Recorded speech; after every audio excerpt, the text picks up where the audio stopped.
তো good morning, চলে আসলাম আমার নেক্সট ব্লগ নিয়ে। তো আজকের ব্লগটা আমি ভাবলাম একদম সকালে বানাবো 5টার সময়, কিন্তু এখন বাজে 7টা। ঘুম ভাঙেনি, তার জন্য আমি ব্লগটাও বানাতে পারিনি। আর আমি এখন যাবো টিউশনে, তার জন্য সকাল সকাল স্নান করে নিলাম। আসলে স্নান করার কারণ হলো আমার 8টায় টিউশন আর 10টা হলো স্কুল। তা আমি যদি স্নান না করে যাই তাহলে আবার টিউশন থেকে বাড়ি আসার সময় স্নান করতে হবে, খেতে হবে, তখন দেরি হয়ে যাবে স্কুলে যেতে। তার জন্য স্নান করে নিলাম, টিউশন থেকে বাড়ি আসবো, বাড়ি এসে অল্প কিছু খেয়ে তারপরে স্কুলে চলে যাব।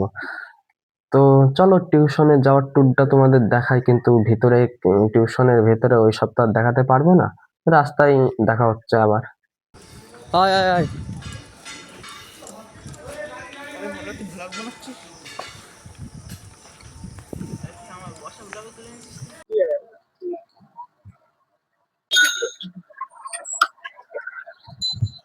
ভাই, রাস্তায় যেতে যেতে দেখি কটা বাচ্চা কান ধরে উঠবস করছে, পড়া পারিনি তাই।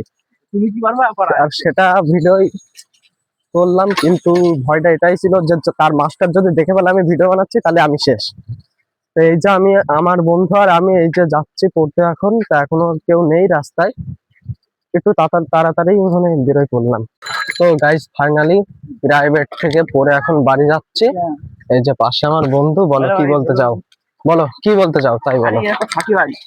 স্কুলে যাবে? স্কুলে যাই আমি, ভালো স্কুলে যাবে? আরে হ্যাঁ হ্যাঁ যাবো স্কুলে। স্কুলে তো আমিও যাব, তার জন্য দু জায়গায় প্রাইভেট করে এখন আমার স্কুল ভালো লাগে না। টিউশন থেকে বাড়ি আসার সময় শুরু হয়ে গেল অতিরিক্ত জোরে বৃষ্টি। আর আমার ছাতা আনতেও মনে নেই, কারণ ছাতা বাড়ি ছিল, আমার ব্যাগেও ঢোকাতে মনে নেই। তার জন্য আমরা এই 3 বন্ধু মিলে এখানে গল্প টল্প করছিলাম, ভিডিও বানাচ্ছিলাম। তো গাইস, আমি এখন বাড়ি চলে এসেছি।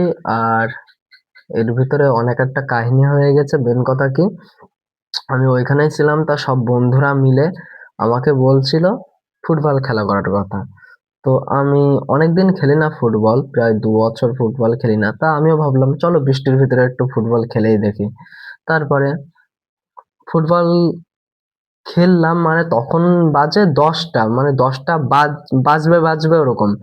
আর আমি বাড়ি এসেছি 2টোর সময়। 10টা মানে 4 ঘন্টা আমি শুধু বৃষ্টির জলে ভিজে ফুটবল খেলছিলাম।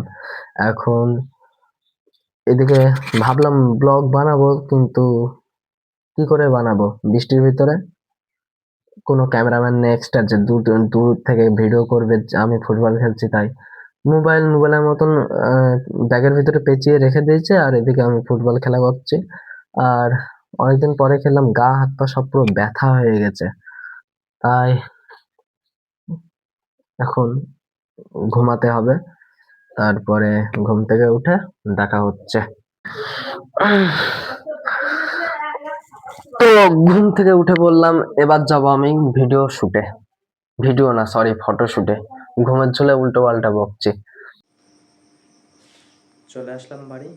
তো আমি আজকেও ক্ষমা চাচ্ছি, কারণ আমি তোমাদের তেমন কিছু দেখাতে পারিনি। আস্তে আস্তে সবকিছু দেখানোর চেষ্টা করব। আর আমি এখন ফটোশুট করে বাড়ি আসলাম, তারপরে এখন বই পড়ে ভিডিও এডিট করে ঘুম। তো কালকে আবার দেখা হচ্ছে।